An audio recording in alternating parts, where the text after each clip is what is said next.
Hello, everybody. It's Lenny Murphy of Green and continuing our series of interviews with transformative figures in research. And today it is my honor and privilege to have Diane Hessan, CEO of Communispace, with us. So, hey, Diane, how you doing? I'm great. How are you, Len? Doing all right. Nice office. Nice office. Thank you. Did you read all those books? You know what? Most of them I have. Absolutely. There's a few kids' books in there somewhere, but what you don't see is my comic book collection, which is actually over to the side. So that's the part that I kind of block off to hide my geekness. But there's actually a large comic book collection there. So now we know my secret's out. Like anybody's surprised by that anyway. But so you have been just doing a ton of stuff. So let's just kind of backtrack for a minute. And I invite you to do this because when I think about folks that have really had an incredibly tangible impact on the market research industry and transforming it, well, you don't get much more impactful than communities. And you're the one who really took the next level.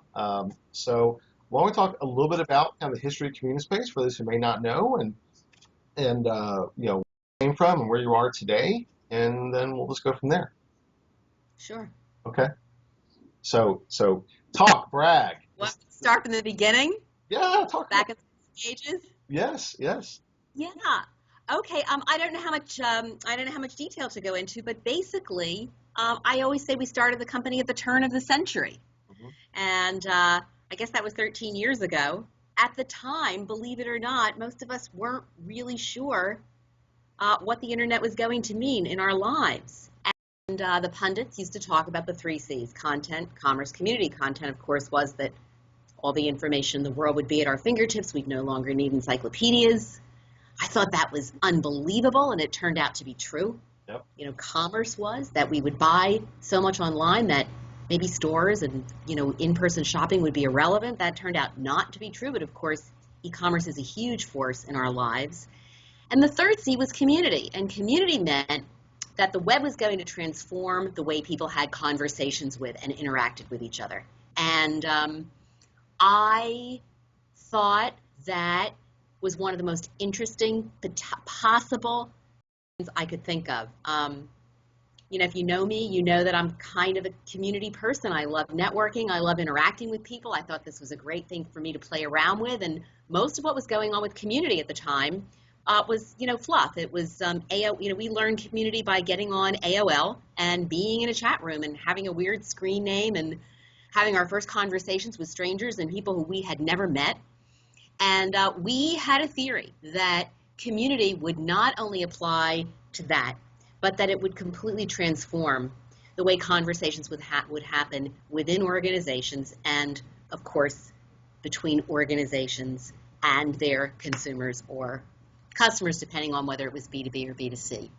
So most of what we built in the beginning of Communispace was the idea of seeing what was possible with the internet when there was an opportunity to have these sorts of conversations on a more continuous basis. And our first client was Hallmark.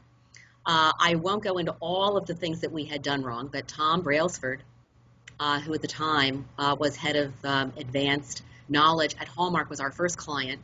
He spent a tremendous amount of time helping us put our first community together, which was called the Hallmark Idea Exchange for Parents. I think it was the first community ever done for specifically market research purposes, and it was a group of 197 moms and 3 stay-at-home dads who had agreed to, quote, come online and help Hallmark grow and innovate and figure out what it was going to do when it was in a plain old card business at a time when they were worried that 50% of their growth was basically going to come from products and services they didn't currently have. We played around with that, but from the beginning, the Hallmark Idea Exchange was a shocking and wondrous success. I mean, we launched these things. These moms are in there. They can't believe that Hallmark is, as they used to say, on the other end of the computer. They were absolutely thrilled to be asked for their advice. Tom and his team were saying, this is unbelievable. We can't believe what these women are talking about. It's like hanging out in their backyard uh, talking about intimate issues with them. And from that experience, we basically started to build a technology platform that would allow us to scale and do that with lots of other companies. Our original plan was we were going to be a technology provider. We were going to build the communities, and we were going to sell it and host the application. We were going to sell it to clients, and the clients would figure out how to find the consumers and how to moderate the conversations and analyze what was going on. And we would just kind of make sure all of the technology worked. Frankly, we never, we wanted to target global brands, mostly because of a pride thing. We could help the greatest companies in the world transform the way they did business because of the conversations that they had with consumers, that would be a really lofty way to spend our lives, and it would be a great thing to do with the company. We never found a client that wanted to do it on their own. I mean, we had this technology platform, then people would say, well, who's going to find the consumers? And we'd say, you would do that. And people would look at me and point. They watch my lips. I got 5 extra minutes every day. You guys have to do all the heavy lifting. And if you can't figure out how to do that kind of work for us, then, we're not really interested in your technology. So to make a long story, I would say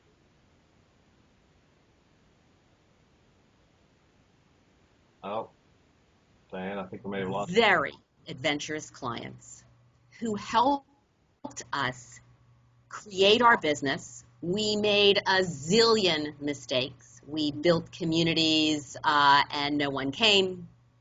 We messed up the data. I mean, we did lots of different things. And we came into the market research space with some fanfare, but with a lot of negative reaction. I mean, I would go to conferences. Tom Brailsford would come to conferences with me. Jim Figura from Colgate, a lot of people know him. Jim would come to conferences with me.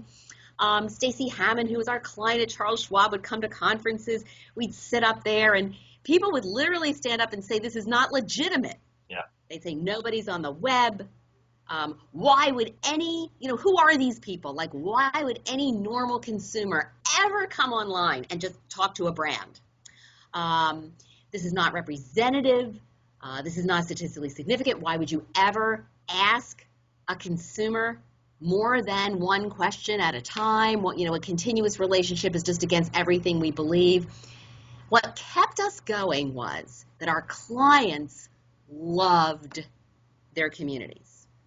And although our premise was that the breakthrough on the web would be that you could get information overnight, which of course you can if you have a community, the big breakthrough was what happens when you build a relationship with consumers over time, where it's authentic and they know who you are and they really feel like you care about what they have to say.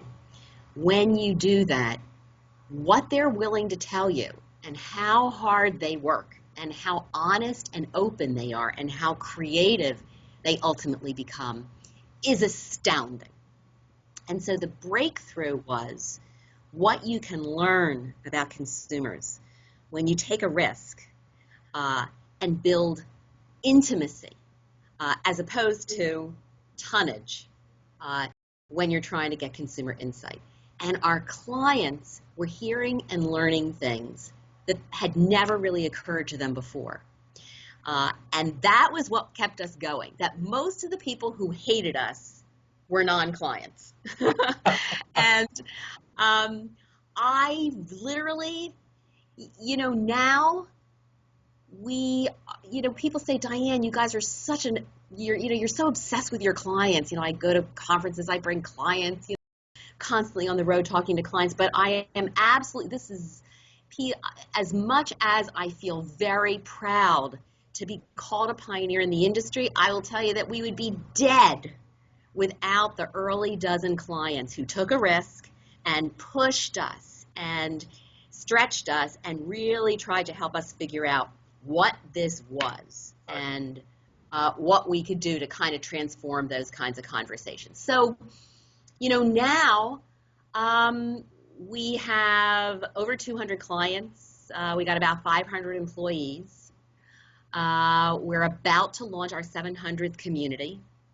And many of our clients, including the people who the companies that I originally mentioned to you, are still clients. We've got a 94% client retention rate. And I think the reason is, obviously, we try to do really good work. But, when you got a continuous connection to your customers, it's really hard to turn it off. Yeah. You get really accustomed to doing business in a way where you kind of walk into the office in the morning and you turn on the light and you turn on the heat and you turn on the voice of the customer. And you have that as a partnership as opposed to something that's behind a one-way mirror or whatever. Now, obviously, Len, since those early days, we've learned a lot. We've done a lot of research about what works and doesn't work. We've changed our model. We've had services. We've obviously made huge investments in technology. We've done new segments in new industries, and we've been much more global. But we've been pretty focused, basically on that. Yeah. So that's kind of the history. About 3 years ago, somebody from Forrester, I think, decided that what we did was called an MROC. Yeah. You and I have had this conversation. We never really thought of ourselves as like an MROC provider or a tool or a platform.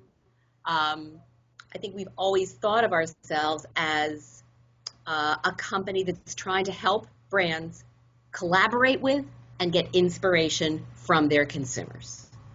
And the way that we do that is mostly online and mostly through communities, since it's such a great and convenient and cost-effective and rich way to do that. But we use a lot of tools in our communities, but we don't kind of think of ourselves as a tool or a methodology provider. Right.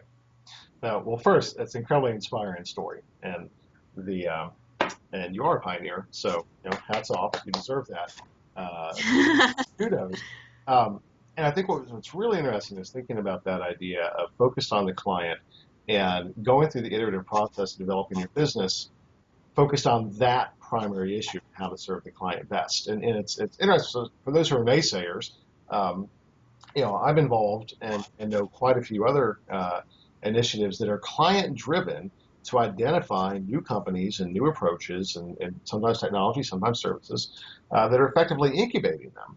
Of saying, look, if you're going to help us meet our needs, we're going to support you very effectively, get to that place of growth and go from there. And that is happening so much. I mean, even my own efforts around Inside Innovation Exchange are around trying to show the rest of the industry, like, this may not fit with our current paradigm, but by God, the clients like it.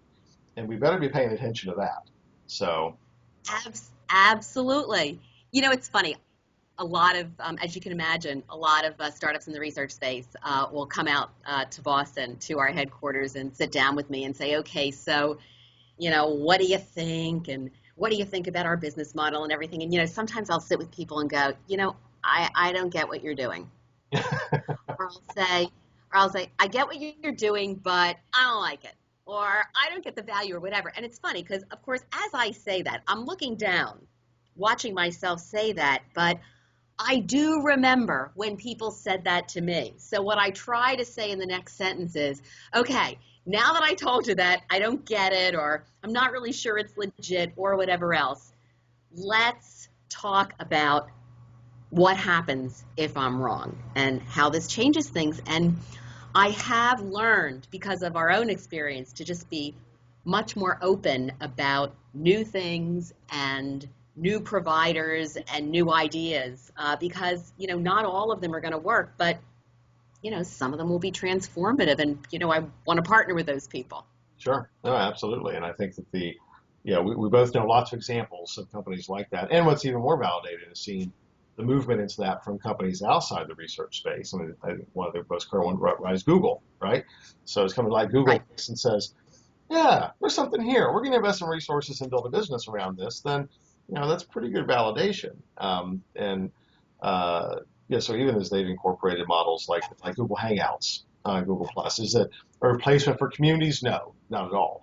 But they certainly see the value of some of those pieces of things being deployed across their ecosystem. And I think that's just fantastic validation that what we're doing is the right thing. So, um, Yeah. so we got this mutual admiration society. People that are watching this interview are going to be saying, "Oh my God, all right, Diane and Lenny, quit, Yeah, she likes his office. He's asking her easy yeah, questions. yes, yes. And we like each other. We always have. But um, let's think about the future though, because there was kind of a big shift that you guys did. You were bought by Omnicom, so you became kind of part of uh, uh, the the big boy club. Joining the establishment, so to speak, with that. Um, and then you acquired Promise, the consultancy. And when that happened, I remember blogging about, well, here's what that looks like from the outside.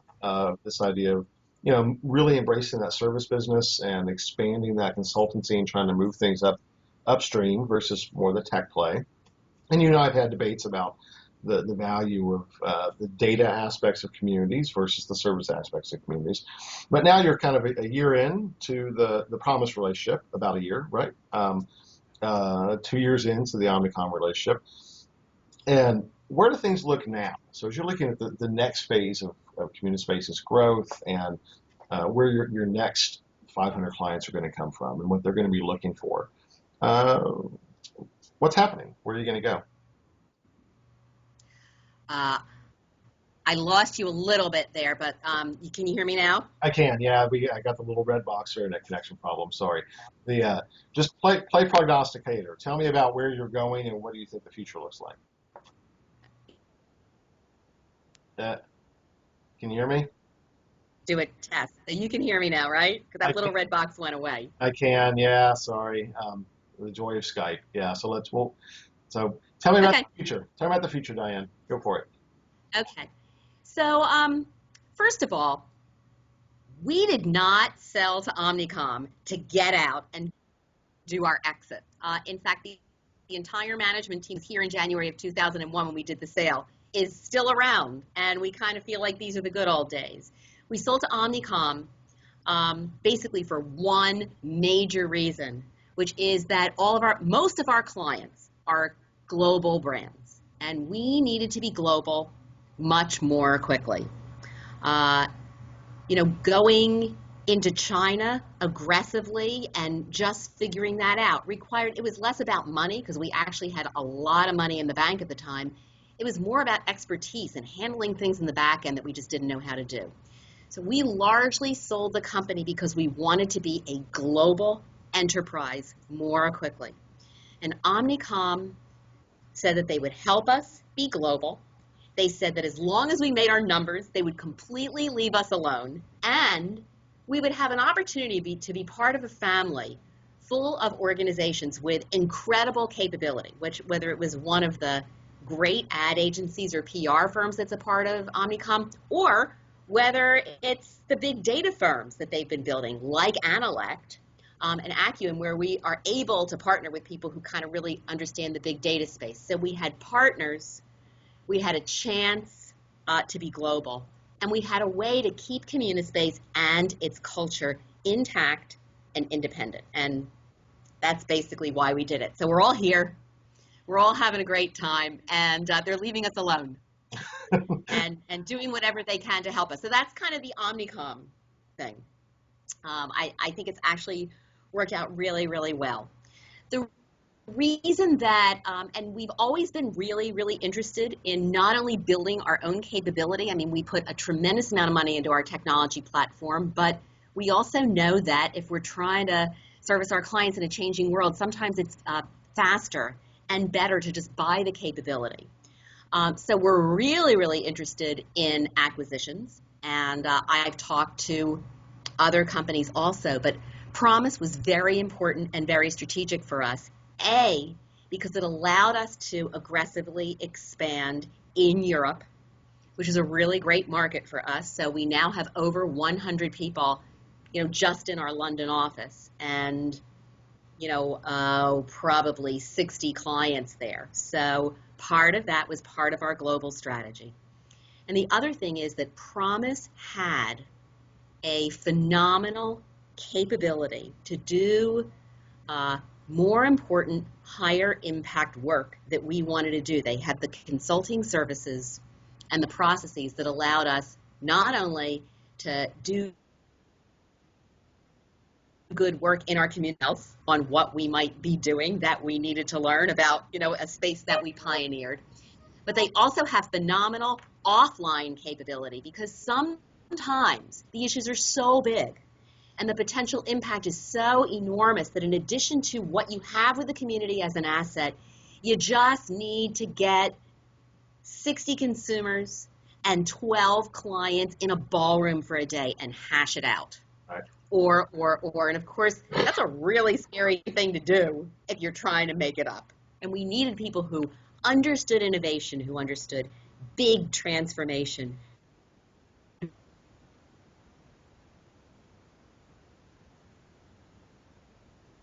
Diane, I think I may have lost you again. Wanted to do that kind of more important work. And as we say in the United States, it's been a home run. The integration with Promise has been fantastic. We definitely still have issues that we're working on about, who does what to whom, but I absolutely love the people in the company, and we have shared capability with each other, and we're learning and expanding and just, doing really exciting work with our combined clients.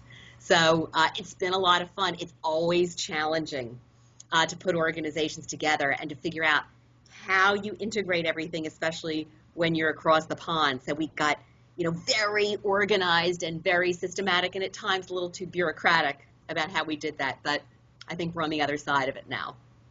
Cool. So now what happens?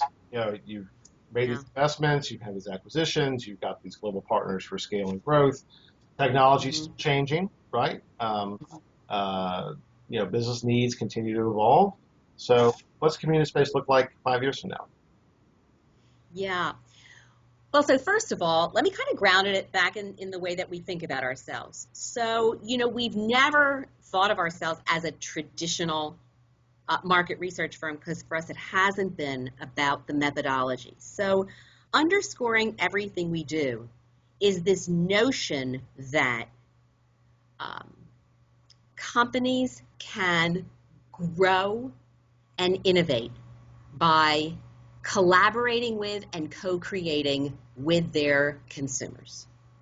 And we have this manifesto that we came out with. I think a lot, I know a lot of people have seen it, but you can Google Communispace Manifesto and find it. It's now out in public, where what we basically talk about is that lots of businesses have intimacy problems, that the way that they use research and the way that they use all of us is to kind of view consumers as crowds, as targets, as data points, as segments, but that they don't really have relationships with their consumers. They have kind of an intimacy problem, and there's a difference between having a relationship and having a one-night stand. And what we're investing in terms of how we're helping companies work with consumers is in the former, in a relationship. It doesn't mean there aren't lots of other things that they can do, but that's where we think that we're really good, and that's where we're investing.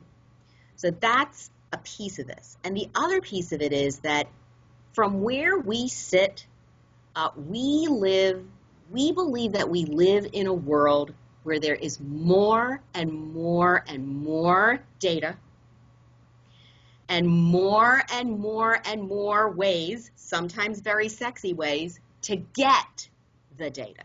Mm-hmm.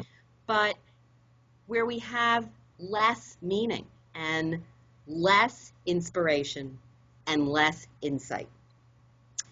So in the spectrum of data to insight to impact, we're trying to move down there as opposed to generating more data for clients. We're trying to not just generate more insight and more meaning for clients, but what we're also trying to do is to make sure that that insight gets translated into impact. And what we're doing is building capabilities and processes, and we're hiring people who can basically help us make that happen. Because for me, Len, when I talk to clients do not say to me, Diane, we need more data. Right. Sometimes they don't even say to me they need more insight. When I sit with a client and I know them really well and we have a drink and we play true confessions and I tell them about the problems in my business and they talk about the problems in theirs, they will say things to me like, that report you delivered to us 2 months ago, that thing that I told you was the greatest thing I had seen in the past 24 months? Well, do you know what I've done with it? Nothing. It's sitting on my desk. It's sitting on my desk sometimes because I'm too busy to do anything with it, or I don't know what to do with it, or I've tried working it within the organization and I can't get the attention of senior management, or I know what you guys are saying, but people leave it. I mean, I can go on and on. We're in the middle of doing a huge research project where we're doing a set of interviews with clients about this. But from where I sit, the problem is not that we're not generating the stuff. It's not that we're not generating the goods. It's that it's not getting used. And we're investing in, and there are lots of people who are doing great stuff to do a better job of getting the data, a better job of creatively getting stuff and generating insights. Where we're investing most of Communispace's resources right now is in a little bit further downstream. Once we have it, how do we make sure that we do great work? And because we all know, I mean, we've all been there where we've generated unbelievable stuff. And then, you sit with a client a year later and they say, God, that thing was really great. I wonder what happened to that. And that is depressing. I mean, that's our opportunity, or at least it's our opportunity in our company. And I think we're doing a lot of that stuff now. We're building some unbelievable capability that is kind of in the secret sauce stage that I can't really talk about, but we're already experimenting with. We're having a lot of great success, and scale it and make sure that we can do this with quality and know that we're not going to have a 100% hit rate, but we want to help clients reinvent things and transform things and grow and increase their new product success rate and all of those other great things. So that's the end of the spectrum that we're working with, and sometimes the key to that is big data, but it's not always. Sometimes we already know and we need to figure out how to make stuff happen within a business. So that's kind of the general direction of where we're investing. Now, that doesn't mean we're walking away from communities. So we got our 700 community thing. We're going close to 1,000. We are in industries that are very complicated. We're working on really, really complicated business issues, big strategic burning questions. And a lot of how we're doing all that consumer collaboration is still online in communities. The communities, though, are not working on, do you want the red package or the blue package, as much as they used to. They're not working on which of these 3 price points do you like. And they're not working just on general, why don't we kind of have fun, inspirational voice of the customer stuff in the organization. We have the consumers in our community helping to solve big, thorny problems about how we fix things and how we create something new for a client. And a lot of how we do that is tricky and full of nuance and texture, and requires some new sorts of skills to figure out how to do it, how to make things come alive in an organization, how to get senior executives excited. But we think that it will elevate the role of consumer insights people within organizations. And some of those people are at the planning table now, and we know who they are. But this is the world is changing so fast. This is an absolutely terrible time for organizations to be out of touch with their customers. And this is our moment. And we're trying to get there in a way where we're being compelling and where we're speaking English, and where we're working on things that will really impact the future of our client organizations. So I've got to say that, and that, again, inspiring. And, there's a handful of truly inspiring leaders in market research. You, John Kieran, a couple other folks, incredibly charismatic. You just talk to you and you realize this is how you grew your business so well and so fast because, my God, you could sell ice to Eskimos. I'm ready to sign up now. Like, yeah, just incredibly impressed. So, um, Oh, thank you. Well, you know, all we're just trying to, it's just like everybody else says, we're just trying to do great stuff. We all work so hard. We all do. And at the end of the day, we all collectively, I mean, everybody who's watching this video and everybody who reads all of your blogs, we're just trying to make a dent in the universe. We're trying to do great work that matters. And we know that the relationship between companies and the people who buy from them is changing dramatically. We know that the people who buy from companies can and want to do more than to fill out surveys. We know that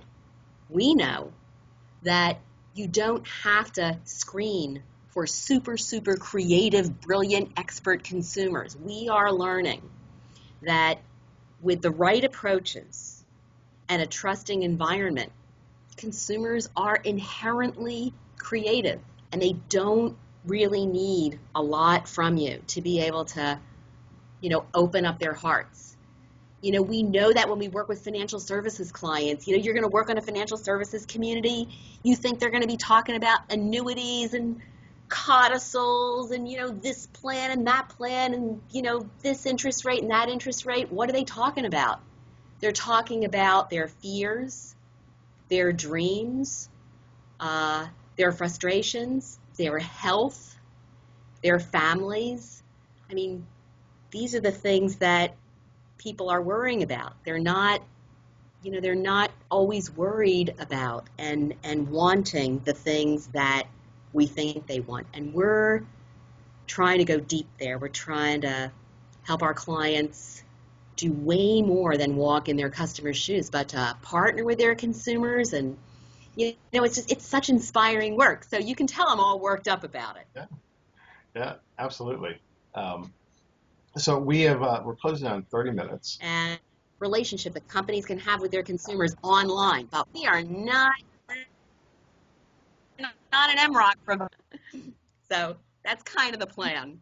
Okay, that's awesome, Diane. We're closing in on 30 minutes, and I'm very conscious of your time and conscious of somebody watching a video for 30 minutes. Although I think you and I can go on for hours about this. Right. So, any last thoughts on if you had to place bets on what the future of market research looked like?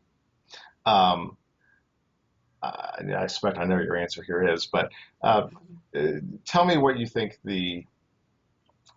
uh, what the landscape of research will look like 5 years from now, Mm-hmm. and the role of a company like Communispace is taking more of a consultative approach that's focused more on kind of the upstream, the why, instead of what, when, where, and how. Um, Mm-hmm. that looks in comparison to everybody else. Um, Mm-hmm. what's your sense?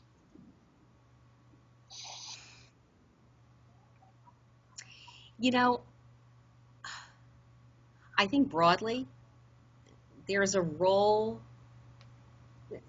there's so much room in the industry for everybody. I've listened to some of the people that you've interviewed, and I think there are people who are doing just such phenomenal stuff with their technology and with, I was listening to you interviewing people, about everything from Google surveys to text analytics.